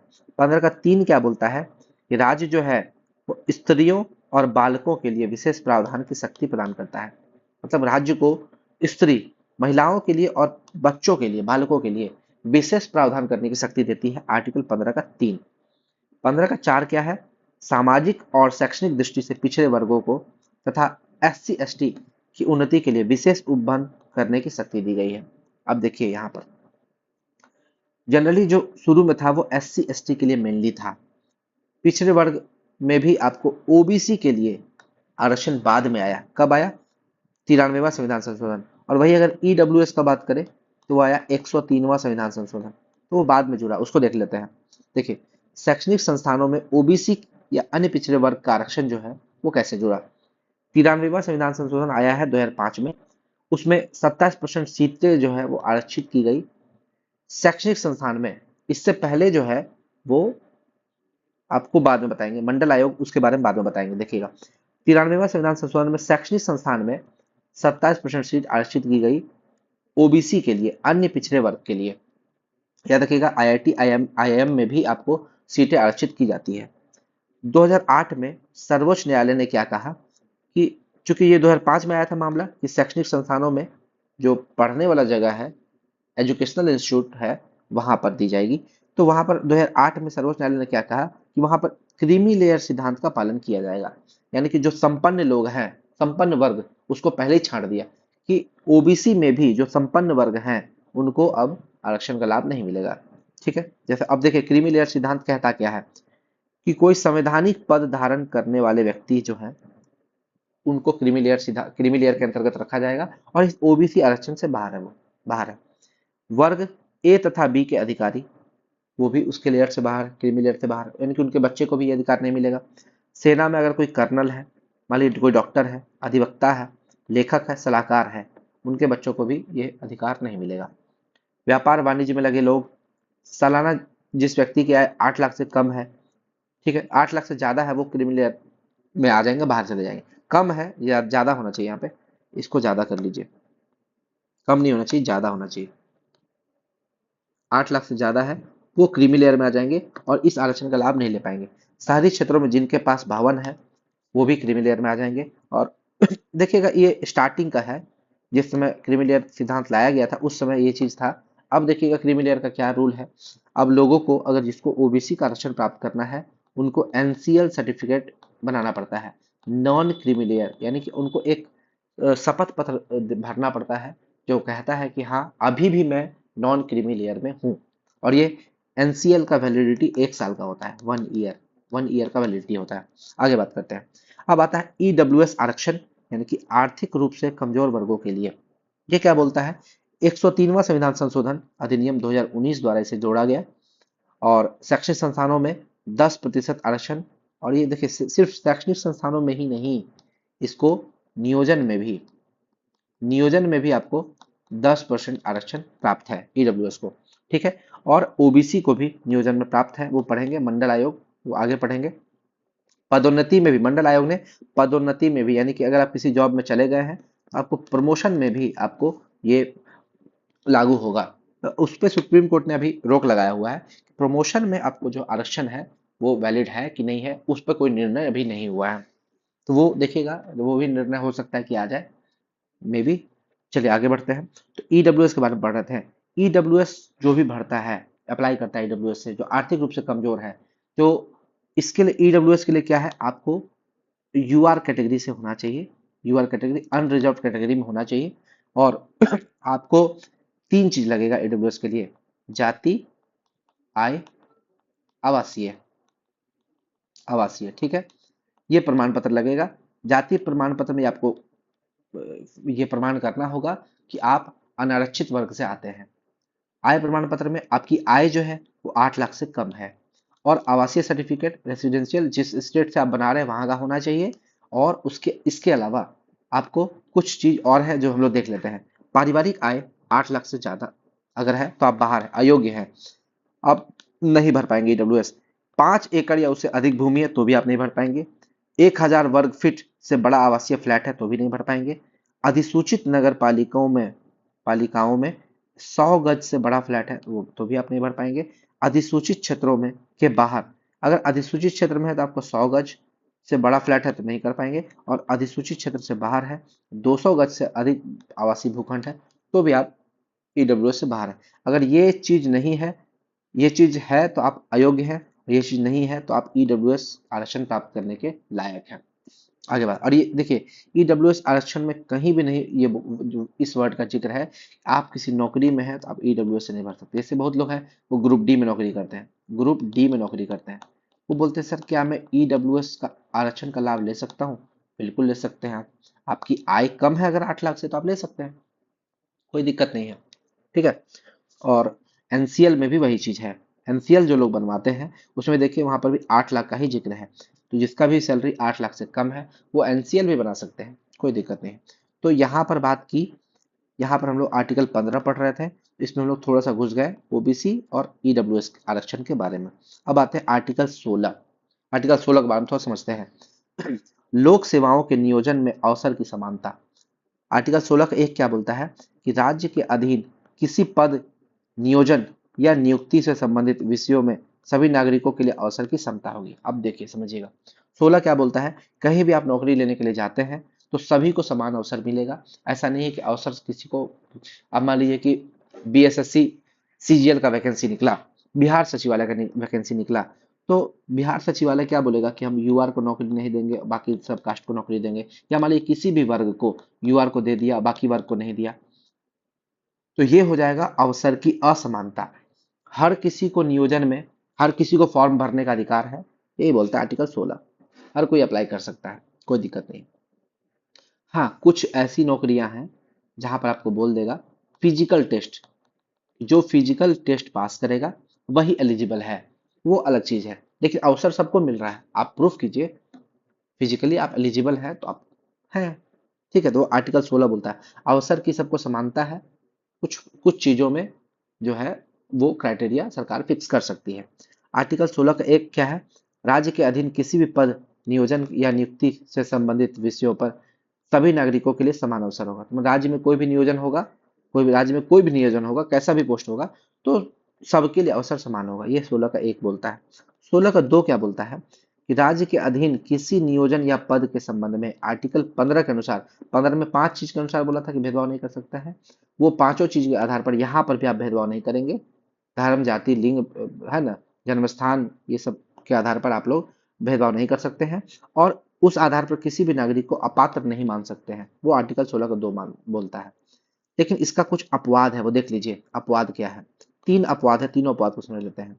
संसद जो है वो किसी विशेष रोजगार के लिए निवास की शर्त आरोपित कर सकती है। जैसे मान लीजिए कि बिहार में कोई नौकरी देना है, बिहार में कोई नौकरी देना है, तो राज्य सरकार ऐसा कोई कानून बना सकता है कि हम लोग नौकरी में 90% सीट जो है केवल बिहार के लिए आरक्षित कर दे, यानी कि जो बिहार का रेसिडेंशियल है उसके लिए आरक्षित कर दे, और 10% सीट जो है वो बाहरी के लिए, अदर स्टेट्स के लिए। तो वो निवास की शर्त जो है वो संसद बना सकती है, या राज्य विधानमंडल भी बना सकती है। ठीक है, तो ये बड़ा ही बेहतरीन लॉ है। ये इसका अपवाद है, आर्टिकल 16 का अपवाद है। यानी कि अब देखते होंगे झारखंड में जाइएगा, अदर स्टेट्स के लिए 14% सीट है ना, तो वो सिर्फ झारखंड वासियों के लिए 86% सीट और अदर स्टेट के लिए 14% सीट, ये ऐसा होता है, बहुत जगह होता है।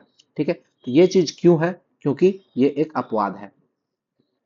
दूसरा पॉइंट है, राज्य नियुक्तियों में आरक्षण की व्यवस्था कर सकता है यदि राज्य के पिछड़े नागरिकों के किसी वर्ग का राज्य अधीन सेवाओं में पर्याप्त प्रतिनिधित्व नहीं है। मान लीजिए राज्य सरकार देख रही है कि हमारा जो ये है राज्य में जो किसी भी मान लीजिए SC ST या OBC, तीन चीज का बात करते हैं पहले, ठीक है, या महिला का भी बात कर ले, महिला का अगर लगेगा कि महिला जो है उसका राज्य में प्रतिनिधित्व कम है, तो महिलाओं के लिए आरक्षण कर सकता है।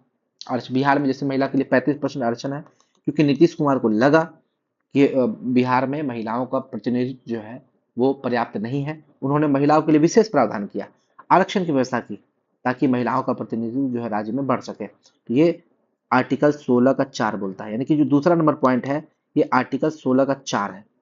अब किसी सांप्रदायिक संस्था में धर्म विशेष के व्यक्तियों की नियुक्ति की जा सकती है। अगर कोई संस्था ही सांप्रदायिक है, मान लीजिए कि कोई कोई संस्था ऐसा है जिसमें हम लोग सिखों का ही मान लीजिए करेंगे तो ज्यादा बेटर है।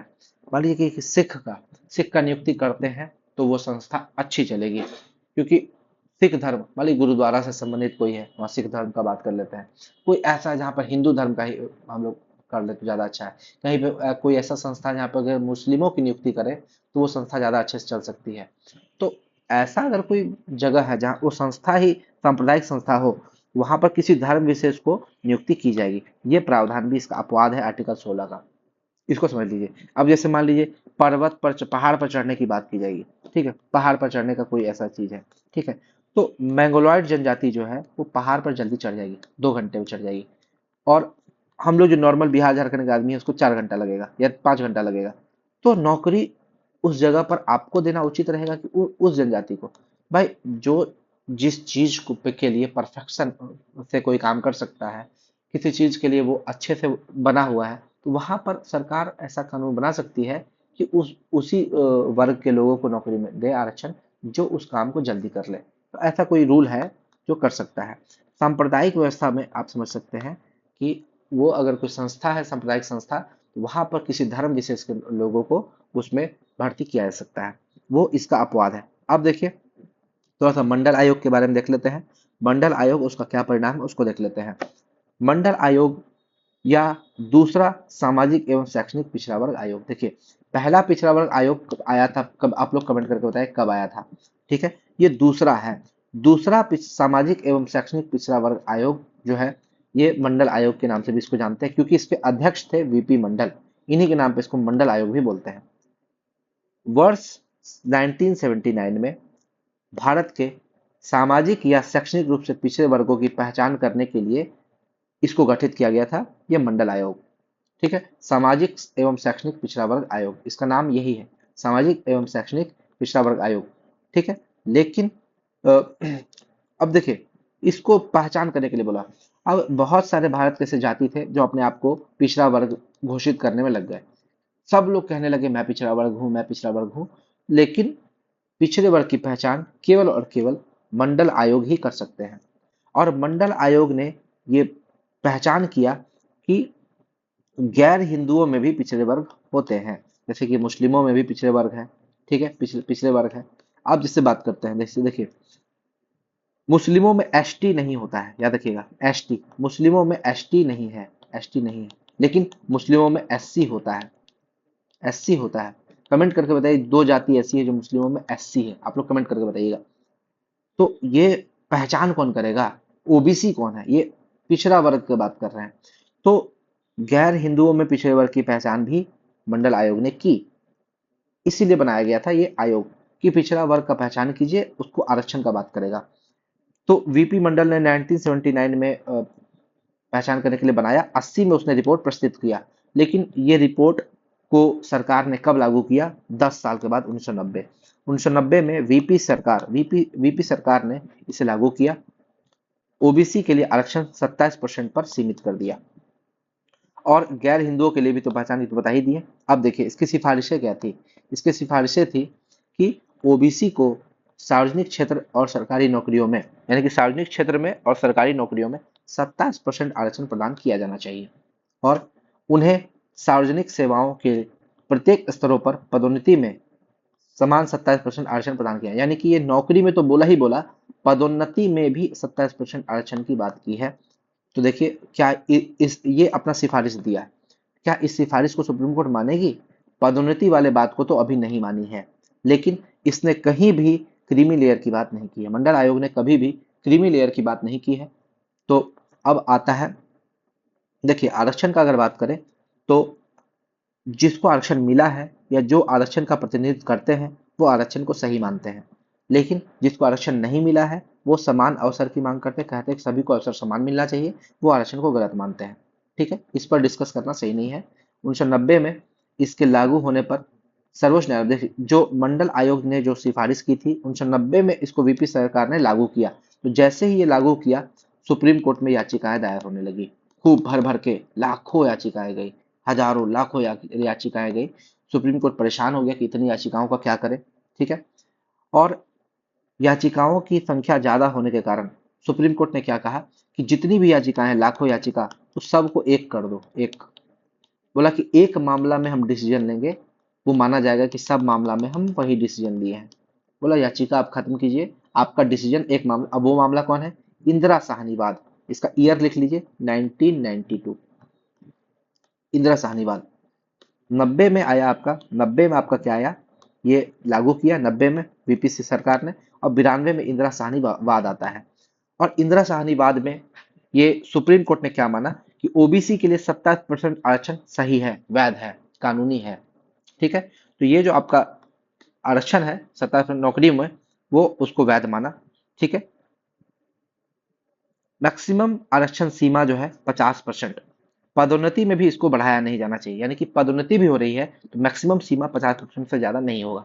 अब समझिएगा, 50% की जो सीमा है, यानी कि जितने भी आरक्षण है, एससी एसटी और ओबीसी, इस आरक्षण को अगर, या जिस महिला जितना भी है, सबको अगर जोड़ दीजिएगा तो 50% से ज्यादा आरक्षण नहीं होना चाहिए। ये सुप्रीम कोर्ट ने कहा इंदिरा साहनी वाद में। ठीक है, अब चूंकि मंडल आयोग ने क्रीमी लेयर की बात नहीं की थी, सुप्रीम कोर्ट ने क्रीमी लेयर की बात की और कहा कि क्रीमी लेयर की अवधारणा शामिल की जानी चाहिए और संपन्न लोग इससे बाहर कर दीजिए। क्रीमी लेयर के बारे में आपको बता चुके हैं। कैरी फॉरवर्ड नियम में भी 50% रूल का उल्लंघन नहीं होगा। यानी कि देखिए, मान लीजिए कि 1000 सीट है, 1000 सीट है, राज्य सरकार क्या कर सकती थी कि मान लीजिए कि एससी के लिए 50 सीट खाली है, 50 सीट खाली है, ओबीसी के लिए 50 सीट खाली है, ठीक है, एसटी के लिए 50 सीट खाली है, मान लीजिए। अब क्या करेगी, तो 1000 में से 150 सीट कम हो गया, सीट कम हो गया। अब बोला कि बाकी जो बचा सीट है, 850 सीट, उसमें हम लोग 50% आरक्षण लगाएंगे। ठीक है, तो ये होता है कि पुराना सीट को वैकेंसी में ऐड कर देना, वो होता है कैरी फॉरवर्ड नियम। कैरी फॉरवर्ड नियम, तो राज्य सरकार ने क्या कहा कि आप जितना भी सीट है उसको 2 साल में लाइए, 3 साल में लाइए, कैरी फॉरवर्ड कीजिए, लेकिन वहां पर भी आपको 50% टोटल पर लागू करना होगा। यानी कि जैसे अगर 1000 सीट है ना, 1000 सीट में से आप 500 सीट को आरक्षित कर सकते हैं, मैक्सिमम 500 सीट अनारक्षित होगा। ये नहीं कि 850 में। वो होता है कैरी फॉरवर्ड नियम। तो आगामी वर्ष में जो रिक्तियों को भरा जाता है वहां पर भी 50% रूल का उल्लंघन नहीं होगा। जब भी आप वैकेंसी निकालिएगा उसमें 50% जो है मैक्सिमम वैकेंसी आप आरक्षित कर सकते हैं। तो ये था मंडल आयोग। तो आपको अगर समझ में आ गया होगा मंडल आयोग और उसका परिणाम, तो आप लोग कमेंट कीजिएगा कि आपको कैसा लगा। अब आते हैं आर्टिकल 17 के बारे में देख लेते हैं। आर्टिकल 17 क्या बोलता है? अनटचेबिलिटी का अंत, यानी कि अस्पृश्यता का अंत करता है। इसका आचरण निषिद्ध करता है। यानी कि अगर कोई भी लोग अस्पृश्यता का मतलब कि अनटचेबिलिटी को फॉलो करता है तो वो उसको कानून के लिए वो अपराध है, कानून की नज़र में वो अपराध है और उसको दंडित दंडित भी किया जाएगा। यानी कि अस्पृश्यता से उपजी किसी निर्योग्यता को लागू करना अपराध होगा, जो विधि के अनुसार दंडनीय होगा। अगर आप अनटचेबिलिटी को फॉलो करते हैं तो आपको कानून के अनुसार दंड दिया जाएगा। आर्टिकल 18 क्या है? उपाधियों का अंत। उपाधियों के अंत का प्रावधान करता है। यानी कि देखिए, उपाधि आप कहीं भी उपाधि कुछ भी ले लेते हैं, ऐसा नहीं है। राज्य जो है वो सेना संबंधी या शिक्षा संबंधी सम्मान के सिवाय और कोई भी उपाधि प्रदान नहीं करेगा। आप दो ही उपाधि दे सकते हैं, सेना संबंधी उपाधि और शिक्षा संबंधी उपाधि। इसके अलावा और कोई भी उपाधि आप नहीं दे सकते हैं। भारत का कोई नागरिक किसी विदेशी राज्य से अगर कोई उपाधि स्वीकार करता है, उसको राष्ट्रपति की परमिशन लेने पड़ेगी। ऐसे वो नहीं कर सकता है। यानी कि कोई भी नागरिक, अगर मान लीजिए हमको भी, अगर कोई मान लीजिए हमको यूके का, इंग्लैंड का अगर सरकार जो है वो कुछ अ, पुरस्कार उपाधि देना चाहता है, तो हमको पहले राष्ट्रपति से अनुमति लेना पड़ेगा कि क्या मैं वो पुरस्कार एक्सेप्ट कर सकता हूँ। तो अगर राष्ट्रपति की अनुमति मिल जाती है तो मैं वो पुरस्कार ले सकता हूँ। ठीक है। किसी विदेशी राज्य से कोई उपाधि स्वीकार करने से पहले हम लोग को राष्ट्रपति का परमिशन लेना पड़ेगा। तो ये आर्टिकल 18 बोलता है उपाधियों का अंत। उपाधियों का अंत। अब देखिए, 1954 में आया था, भारत सरकार ने भारत रत्न, पद्म विभूषण, पद्म भूषण और पद्मश्री जैसे पुरस्कार देना शुरू किया। यानी कि पद्म पुरस्कार जो है और भारत रत्न पद्म पुरस्कार में नहीं आता, याद रखिएगा। पद्म पुरस्कार में ये 3 आते हैं, पद्म विभूषण, पद्म भूषण और पद्मश्री। इसके साथ ही भारत रत्न को भी 1954 में लागू किया गया। लेकिन ये जो आर्टिकल 18 क्या बोलता था कि राज्य जो है वो सेना संबंधी और शिक्षा संबंधी सम्मान के सिवाय कोई सम्मान नहीं देगा। तो 1977 में भाजपा की सरकार जो है इन उपाधियों का अंत कर दिया, खत्म कर दिया, बोला ना ये सब उपाधि उपाधि नहीं दिया जाएगा। चूंकि ये कांग्रेस सरकार द्वारा चालू किया गया था इसलिए इसको समाप्त किया गया। ठीक है। भाजपा चाहती है कि कोई भी पुरस्कार स्टार्ट करे तो ये खुद से स्टार्ट करे। अब समझिए 1980 में क्या है, फिर से कांग्रेस सरकार आई। भाजपा जिसको समाप्त कर दिया था फिर से चालू कर दिया। अंत में कांग्रेस सरकार ने इन्हें पुनः पुनः देना स्टार्ट किया। यानी कि 1954 में ये जो पुरस्कार भारत रत्न, पद्म विभूषण, पद्म भूषण और पद्मश्री, ये पुरस्कार स्टार्ट हुआ। 77 में इसको भाजपा सरकार बंद कर दिया और 80 में कांग्रेस इसको फिर से चालू कर दिया। तो अब हम लोग जो है आर्टिकल 19 से 22 या बाकी जो है इसका पार्ट 2 में बाकी जितना भी चीज है उसको कंप्लीट कर लेंगे। देखिए टोटल 16 पेज का है, 16 पेज का है, जिसमें से हम लोग 8 पेज आज कर चुके हैं। ठीक है। बाकी का 8 पेज अगला वीडियो में करेंगे। तो ये था मौलिक अधिकार का पार्ट 1। पार्ट 2 में आपको और भी मजा आने वाला है, और भी ज्यादा मजा आएगा पार्ट 2 में। बहुत ही बढ़िया बढ़िया चीज पढ़ेंगे। रिट वगैरह जो जारी करता है वो सब पढ़ेंगे पूरे डिटेल में अच्छे से। हम लोग कोई भी चीज बेसिक से पढ़ रहे हैं। ठीक है। आपको मौलिक अधिकार, डीपीएसपी, ठीक है, इन सब चीजों में फंसाता है। जो विभाग जो क्वेश्चन सेट करता है उस पर आपको फंसाता है। आपको फंसना नहीं है। आपको वो सारे ऐसे क्वेश्चन डिस्कस कर दिए जाएंगे जो एग्जाम में फंसाएगा, और इससे बेहतरीन नोट्स आपको कहीं भी नहीं मिलेगा। तो आपको कैसा लगा मेरा वीडियो? पार्ट 2 आपको अगला वीडियो में आएगा। तो अगर आपको मेरा वीडियो अच्छा लगा हो तो मेरे चैनल को लाइक शेयर सब्सक्राइब कीजिएगा, ज़्यादा से ज़्यादा लोगों को फैलाइएगा। धन्यवाद।